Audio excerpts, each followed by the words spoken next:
Hello guys, welcome back to the channel. In this tutorial, we're going to be setting up basic player movement in Gdevelop. It's quick, simple and beginner friendly.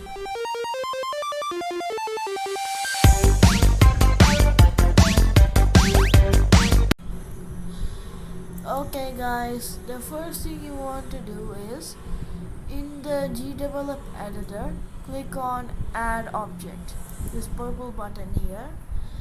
Then click on Sprite. Then you want to name it what you want.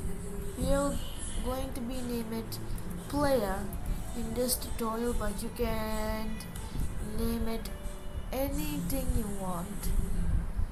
And second, animations. You can import an image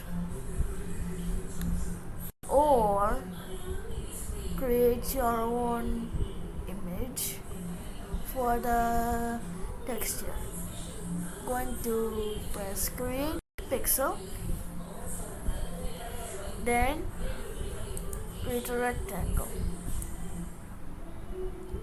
but you can use any texture you want.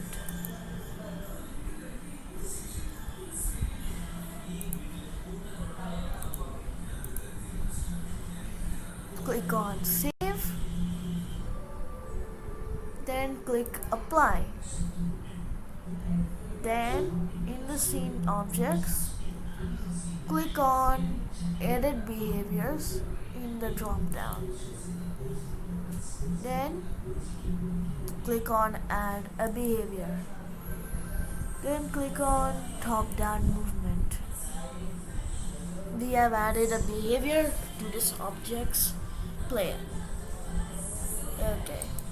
First, you want to set what you want the acceleration to be. We're going to set it to 500.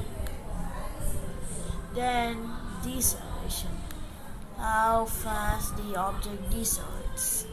We're just going to set it to default here, but you can set it depending on how fast your character is and how fast he decelerates. And now max speed, you can set it to anything you want. You're just going to set it as it is, 200. Now the rotation settings. In the rotation settings, there are two settings: angle offset and rotation speed. Angle offset is basically if you want to set offset the rotation by one thing. If your image or texture is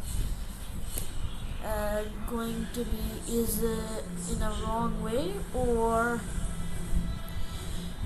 or you want to offset it from normal rotation to create an effect or something like that. And next, rotation speed. Rotation speed, you want to put it to high because if you go too low, the player object or whatever object you're adding this to will have a very slow rotation, and that's bad. And next we can enable or disable rotating.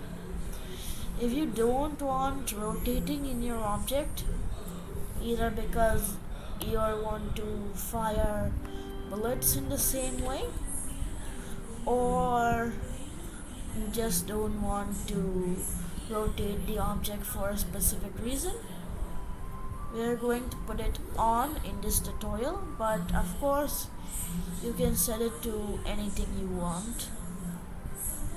Then click on apply. Then you want to drag this object into this rectangle box here. This rectangle box represents the screen. Then click preview. Then use your arrow keys to move the object. And yeah, this is basic movement for the object. If you want to use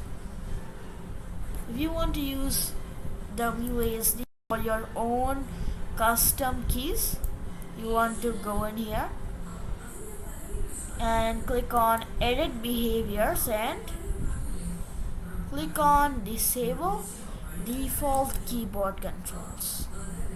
Click on apply. Then go to the event sheet and add a new event. Click on this here, add condition, and then we are going to set to if key pressed. Search for if key pressed. Then you want to set it to what you want. I'm going to set it to W for up. Then click on add action. Want to add a action, then search simulate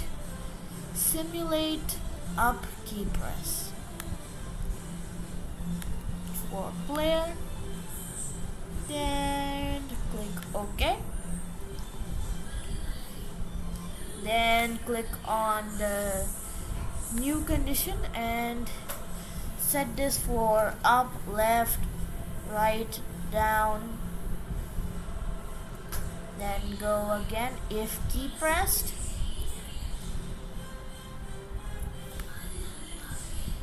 We're going to set it to S now. Then simulate down key press. Then next one, if key pressed, A,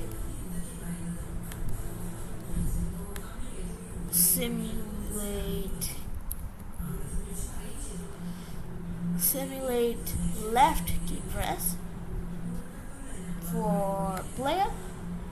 Click on OK. Then add a new condition. If key pressed,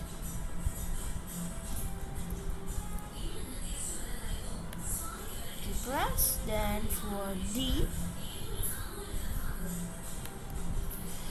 then press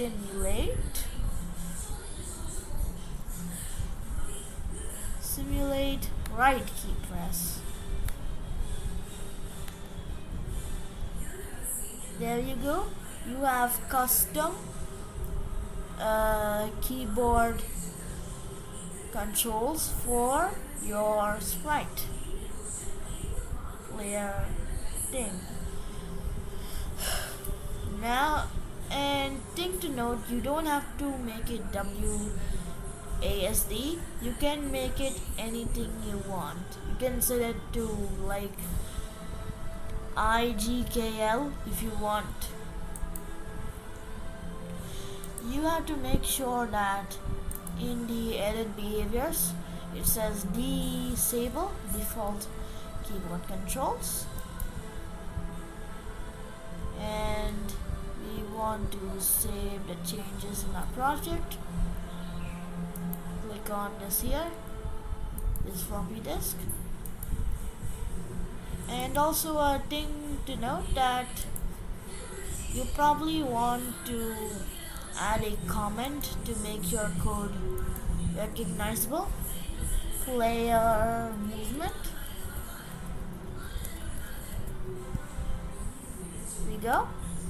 Then click on preview. There we go. We can now use WASD to control our player object. I hope this tutorial helps you, and